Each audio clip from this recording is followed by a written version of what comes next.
Welcome to Tangled Threads with Tiberius Templeton, where we unravel the most twisted and tangled stories that will make you question everything you thought you knew.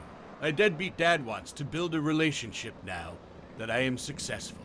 I never thought I'd see the day when my deadbeat dad would try to build a relationship with me. Growing up, he was nothing more than a check in the mail, paying child support to my mom every month. He never called, never visited, never sent a birthday or Christmas card. He was just an anonymous figure in my life, a stranger who happened to be my biological father. It wasn't until I was in my mid-20s that I even found out what my dad did for a living. I had always assumed he was just some deadbeat who didn't want anything to do with me. But then one day, out of the blue, I received an email from him. He said he had heard through the grapevine that I was running a successful online business and making good money.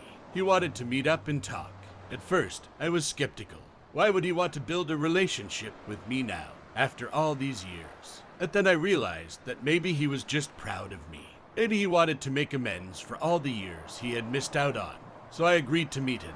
We met at a coffee shop in downtown Seattle, and I have to admit, I was nervous as hell. I hadn't seen him in over 20 years, and I didn't know what to expect. But when he walked in, I was surprised by how much he looked like me. Same eyes, same nose, same curly hair. It was like looking in a mirror. We made small talk for a few minutes, catching up on the basics, what I did for a living, where I lived, that sort of thing. Then he got down to business. "Look, Ethan," he said, "I know I haven't been the best father to you. I know I missed out on a lot of your life, but I want to make it right. I want to build a relationship with you. Well, this is going good so far. I hope I didn't jinx it." I was taken aback by his candor. He didn't try to make excuses or blame anyone else. He just owned up to his mistakes and wanted to move forward. I respected that. We talked for a few more hours, discussing everything from politics to our favorite movies. It was strange, but also kind of cathartic. I had always wondered what my dad was like, and now I was finally getting the chance to find out. Over the next few months, we met up several more times. We went to Mariners games, went on hikes in the Cascades, and even took a weekend trip to Vancouver. It was like I had gained a new friend, one who just happened to be my dad. But even as our relationship grew, I couldn't shake the feeling that something was off. It wasn't until one night, after a few too many beers, that my dad finally admitted the truth. "Look, Ethan," he said, "I'm not gonna lie to you. The reason I reached out to you in the first place was because I heard you were making good money. I figured maybe I could get a piece of that pie. I felt like someone had punched me in the gut. All those months of bonding, of getting to know each other, and it was all just a ploy to get to my wallet. You're using me," I said, my voice rising. "You're using our relationship to try to get money from me." He didn't deny it. "I mean, it's not just that," he said. "I do genuinely want to build a relationship with you. Let's be real, Ethan. Money talks." I couldn't believe it. My dad, the guy I had just started to trust, was nothing more than a greedy opportunist. I didn't know what to do or say. I just sat there, stunned. For weeks after that, I couldn't bring myself to talk to my dad. I didn't want anything to do with him. But as time went on, I started to think about it more. Maybe I was being too hard on him. Maybe he really did want to build a relationship with me, even if money was part of the equation. Eventually, I reached out to him and we had a long, honest conversation. He apologized for being so forward about the money and said he understood if I needed space or time to think.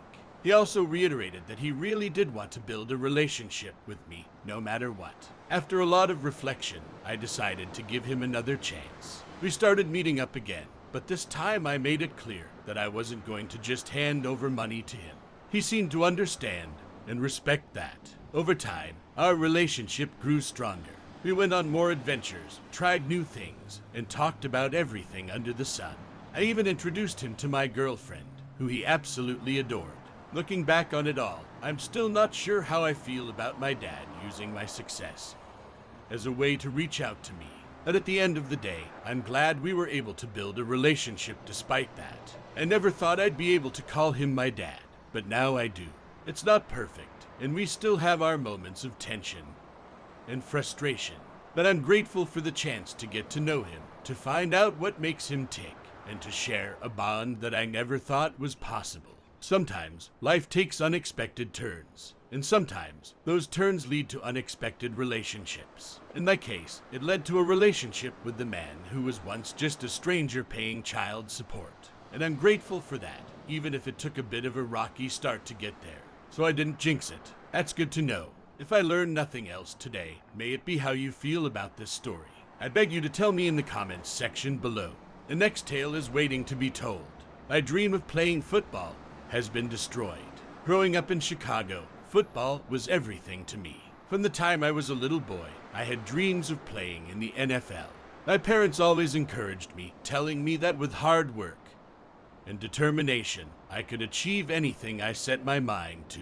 And so, I worked tirelessly, practicing day and night to perfect my skills on the field. I was the star player on my high school team and earned a full scholarship to Michigan State University to play football. It was a dream come true, and I was on top of the world. At Michigan State, I quickly established myself as one of the best players on the team. I was fast, agile, and had a natural talent for the game. My coaches were impressed with my abilities and predicted a bright future for me in the NFL. I worked hard to prove them right, training harder than ever before to make my mark on the field. But then, disaster struck. During a game against Ohio State, I took a hard hit that left me with a bad leg injury. I tried to play through the pain, but it quickly became clear that I wouldn't be able to continue. The team doctors examined me and delivered the news that no athlete wants to hear. I had torn ligaments in my leg and would be out for the season. And worse, the injury was severe enough that I would never be able to play football again. That is horrible news. I'm sorry you have to go through this. It was like my world came crashing down around me. Football had been my passion, my dream, my entire identity. Now that it was taken away from me, I felt lost and hopeless. I didn't know who I was without football. All the hours I had spent practicing and training felt like they had been for nothing.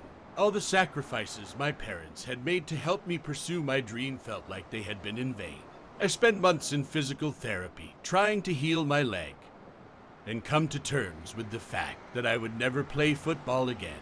It was a long and painful process, both physically and emotionally. My teammates and coaches tried to support me, but I felt like I was on my own, adrift in a sea of uncertainty and despair. Eventually, I had to face the reality that football was no longer a part of my life. It was a difficult realization, but I knew I had to find a way to move on. I tried to focus on my studies, but it was hard to feel passionate about anything without football in my life. I felt like a shell of my former self, and I struggled to find joy or purpose in anything. One day, I was walking through campus when I saw a group of students playing ultimate frisbee. I had never played the game before, but I was drawn to the energy and enthusiasm of the players. They invited me to join them, and I found that I actually enjoyed the game. It wasn't football, but it was something. Over the next few weeks, I started playing ultimate frisbee regularly with the group. I found that I was good at it, and I enjoyed the camaraderie and sense of community that came with playing a team sport. It wasn't the same as football, but it was a way to fill the void in my life. As I continued to play ultimate frisbee, I realized that there was more to life than just football. I began to explore new interests and hobbies like photography and cooking. I found that I had a talent for these things, and I started to feel like there was more to me than just my ability to play football. Looking back, I realized that my injury was a blessing in disguise. It forced me to reevaluate my priorities and discover new passions. While I will always miss playing football, I have come to realize that there is more to life than just one dream. I graduated from Michigan State with a degree in business management and started working at a marketing firm in Chicago. It wasn't my dream job, but it was a start, and I was determined to make the most of it. I continued to play ultimate frisbee in my free time and even joined a local league. I found that I was able to use the skills I had developed playing football to excel at ultimate frisbee. The game was different, but the thrill of competition and the sense of teamwork were the same. Over time, I started to realize that my injury had given me a new perspective on life. I had learned that setbacks and disappointments were a natural part of the journey, but they didn't have to define me.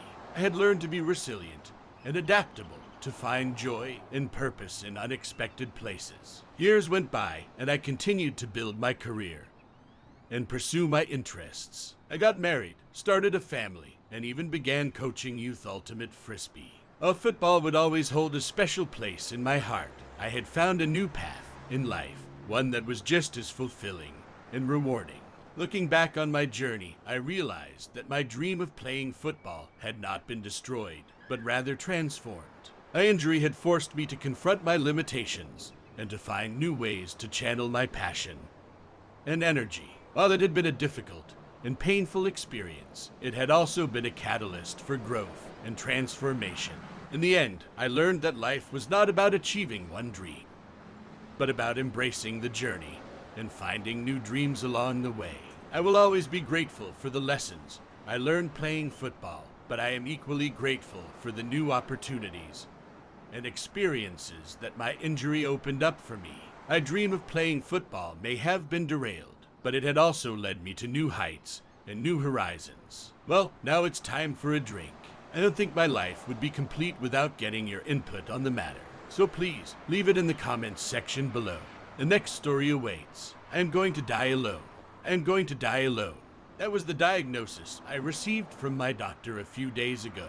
I am 83 years old, and I have been living alone for the past few years. All my life, I have been busy working on my career, and I never found the time to build a family or make friends. As I sit here in my small apartment, I am overwhelmed with emotions. I look around at my surroundings, and all I see are empty walls, a few pieces of furniture, and a collection of books that I have accumulated over the years. My life has been full of achievements and success, but now I realize that it has been empty of love and companionship. Growing up, I was always an introvert. I was a studious child and always enjoyed spending time alone. As I entered adulthood, I focused on my career and moved from one city to another, never really settling down in one place. I was always busy with work, and I convinced myself that I didn't need anyone else in my life. Now that I am facing my mortality, I realize how wrong I was. I should have made more time for building relationships and friendships. I should have taken more risks and allowed myself to be vulnerable. But it's too late now. All of my close family members have passed away. I never had any children or grandchildren to pass on my legacy to. My siblings, parents, and husband have all gone, leaving me alone in this world. I tried to keep in touch with distant relatives, but as time went on, we grew further apart. Now, I have no one to turn to in my time of need. I have never been much of a social butterfly. I always found it hard to connect with people and make lasting friendships. As a result, I don't have any close friends that I can rely on. I have acquaintances from my professional life, but they are not the kind of people who I can confide in. As I come to terms with my impending death, I realize how much I crave human connection. I wish I had someone to hold my hand and comfort me in my final moments. I wish I had someone to talk to about my life, my regrets, and my hopes for the future. But it's too late for that now. I have spent my life chasing success, but now I realize that success means nothing without love and companionship. I have accomplished many things in my career, but I have no one to share my achievements with. I have traveled to many places, but I have no one to share my experiences with.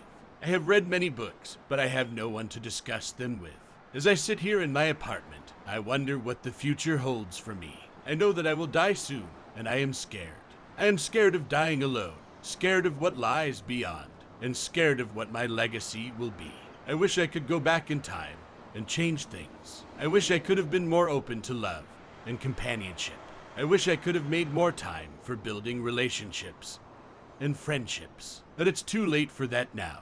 As I close my eyes and wait for the inevitable, I am filled with a sense of regret. I have lived a successful life, but I have failed in the most important aspect of life, building meaningful relationships. I hope that others can learn from my mistakes and prioritize love and companionship over career and success. Well, folks, today was a heavy day. May all of you that face this much peril be strengthened and encouraged. I know you're tired of hearing it, but don't forget to click that little annoying bell when you subscribe. If you're ready for more, click this next video and be swept away into another literary whirlwind.